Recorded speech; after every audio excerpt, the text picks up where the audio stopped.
So let's get an old truck. On Sunday morning, after leaving off my band trailer at the shop from performing with the Accelerators at the Dog Prairie Saloon in St. Paul, Missouri, I headed over to Florissant to meet with Kevin Feisner to head out. It was 4:18 in the morning. Feist was there, bright-eyed and bushy-tailed and ready to go.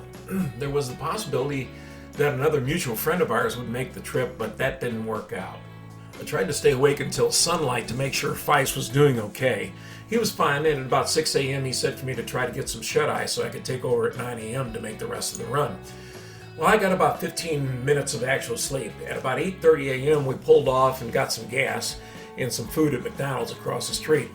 So much for my low cholesterol diet at the time. Anyway, we were back on the road by about 10 a.m. and I made contact by a cell phone with the seller. I agreed to call him again when we were about 60 miles away to give him an hour or so to be ready to meet us. I did so, and everything was going as planned.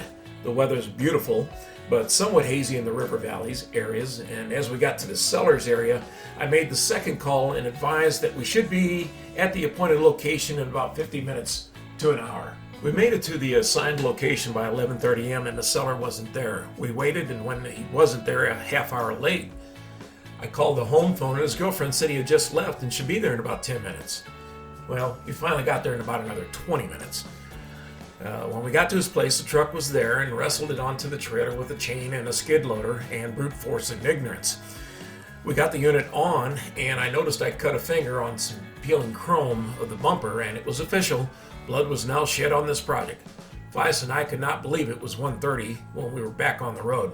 We were amazed at the amount of time it took to get that trailer loaded. We stopped off to return a book to my aunt and uncle about halfway back home in Kansas City.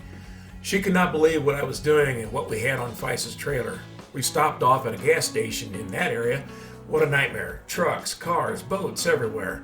I've done a better job of finding places to get food and gas. More lost time, but there was another McDonald's across the street, so I got lunch or dinner, whatever we want to call it. Feist said he hadn't had as much of their stuff in over 10 years. The salad this time was much better for me than was breakfast. Back on the road again, and it was about 5 p.m. We were running late, so I called my wife, and we were about 2 hours out, so she would not wait dinner on me.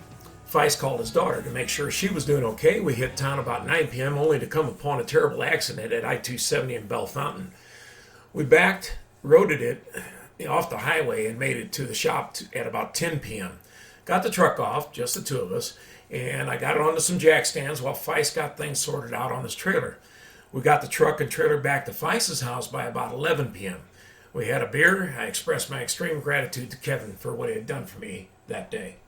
Feist is a guy who virtually rescued me one night when it was about 10 below zero and my Dodge truck overheated, coming home from a band job.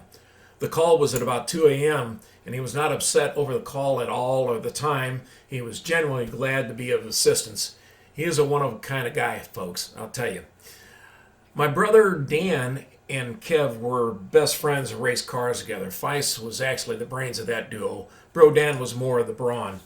But these guys got it done in 1974 with a 10-second 1957 Chevy at St. Louis International Raceway.